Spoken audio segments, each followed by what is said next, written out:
Bismillahirrahmanirrahim. Assalamualaikum warahmatullahi wabarakatuh. Pada kesempatan kali ini, saya cuma ingin bertukar pikiran, bertukar pengalaman, berbagi-bagi pengalaman dengan saudara-saudara, bapak-bapak, ibu-ibu. Bagaimana kita hidup bertetangga. Karena bagaimanapun dalam hidup kita bermasyarakat, tidak mungkin kita tidak mempunyai tetangga.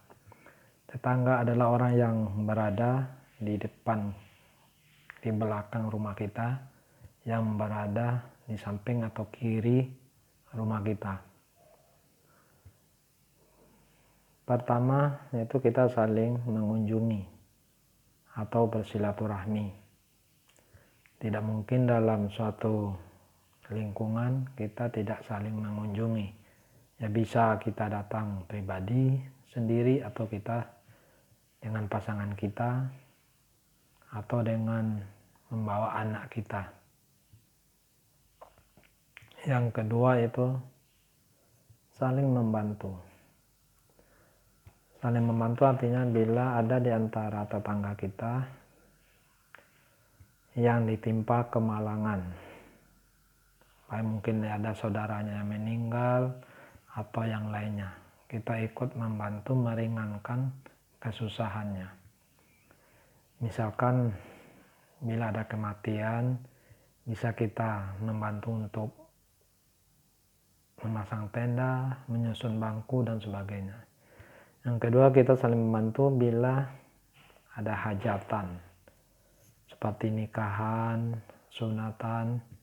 Kita mungkin membantu untuk saling memasak, menghidangkan makanan dan sebagainya.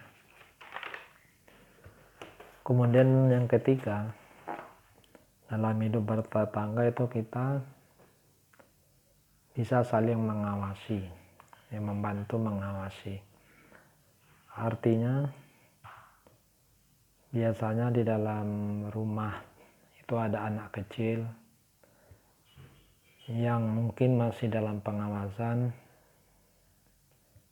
Ya namanya anak kan biasanya suka bermain, kadang keluar dari rumah bermain di jalan. Nah di situ kita bisa mengawasi, bisa mengingatkan, bisa menegur.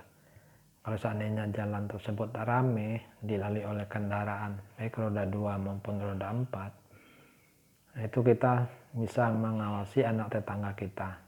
Jangan sampai anak tersebut terkena musibah, apakah kesenggol atau ketabrak oleh motor atau kendaraan. Jadi kita saling mengingatkan, saling mengawasi anak-anak kita. Yang kedua, misalkan kita bisa mengawasi rumah tetangga kita, karena tidak mungkin kita tidak bepergian dari rumah kita. Pasti ada suatu keperluan, pasti ada suatu hal yang mendadak atau yang mendesak atau yang sudah direncanakan. Biasanya ada yang pergi meninggalkan rumahnya. Nah, kita bisa menitipkan pada tetangga kita, Bu atau Pak, saya mau pergi dulu, titip rumah sebentar ya, atau tolong diawasi ya Pak ya. Misalkan ada anak kita, nanti anak pulang tolong diingetin ya Bu atau Pak, untuk makan dulu, untuk belajar ngaji atau nanti pergi les dan sebagainya. Itu saling mengingatkan. Kemudian bisa juga kita saling membantu. Ya misalkan jemur pakaian, tetangga kita jemur pakaian, hari mau hujan, itu kan bisa kita ambil pakaiannya, kita ambilkan pakaiannya. Kalau seandainya rumahnya terkunci kan bisa kita taruh di luar atau kita masukkan dulu ke rumah kita. Nanti setelah tetangga kita pulang baru kita kasihkan lagi kepada yang bersangkutan. Yang keempat, dalam hidup bertetangga tidak ada salahnya kita saling bantu-membantu.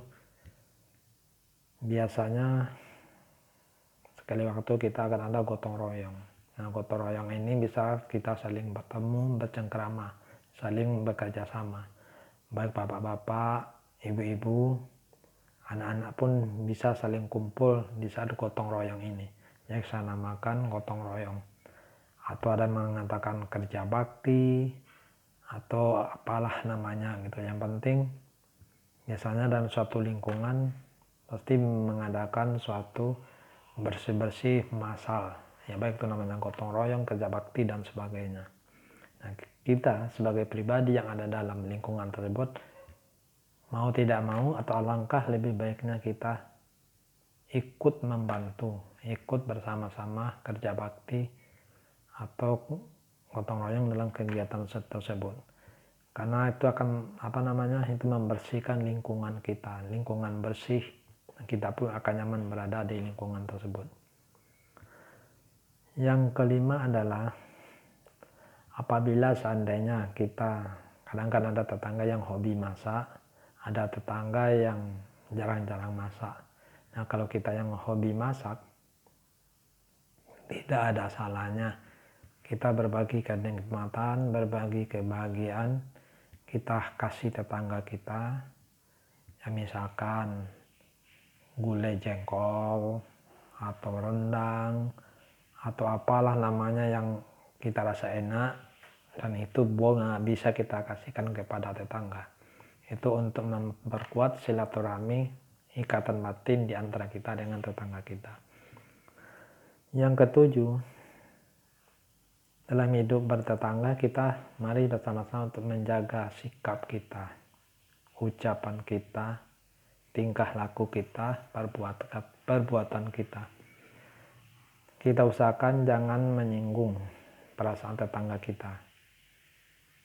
Karena terkadang tetangga kita lagi mungkin sedang menghadapi masalah di tempat kerjanya atau masalah di dalam keluarganya. Ditambah lagi dengan sikap kita yang tidak mengenakan, akhirnya itu bisa membuat ketersinggungan tetangga kita. Akhirnya dengan tetangga kita tidak harmonis, ya. Bisa seperti kucing dengan anjing atau amit-amit ya. Jangan sampai kita berantem dengan tetangga kita cuma karena ucapan, sikap kita, tingkah laku kita yang tidak pada tempatnya. Kemudian yang ketujuh, dalam bertetangga terkadang kita berpapasan di jalan atau di depan pintu rumah atau pintu pagar, ya kita saling tegur sapa, saling ngasih senyuman. Mau kemana Pak? Ya, itulah contohnya. Kemudian yang terakhir yang penting juga dalam hidup bertetangga dengan tetangga kita, itu jangan mencampuri urusan rumah tangga orang lain. Ya terkadang kita kan kepo juga, ya berlebihan juga, ingin tahu urusan orang lain. Ya kadang memang ada, tidak semua orang sih, kadang ada juga yang ingin tahu apa sih yang dilakukan oleh tetangganya, apa yang dimasak oleh tetangganya, apa mungkin kegiatan atau bisnis atau apalah yang dilakukan oleh tetangganya. Jadi ingin tahu urusan tetangga. Lebih baik kita urus urusan keluarga kita sendiri, kita perbaiki urusan keluarga kita sendiri, jadi tidak usah kita mengurus rumah tangga orang lain. Jadi itu 8 hal, semoga ada bermanfaat bagi kita semua. Sebagai orang timur, ya sebagai orang timur kan kita tidak ada salahnya saling mengingatkan untuk kebaikan. Ya, terima kasih. Assalamualaikum warahmatullahi wabarakatuh.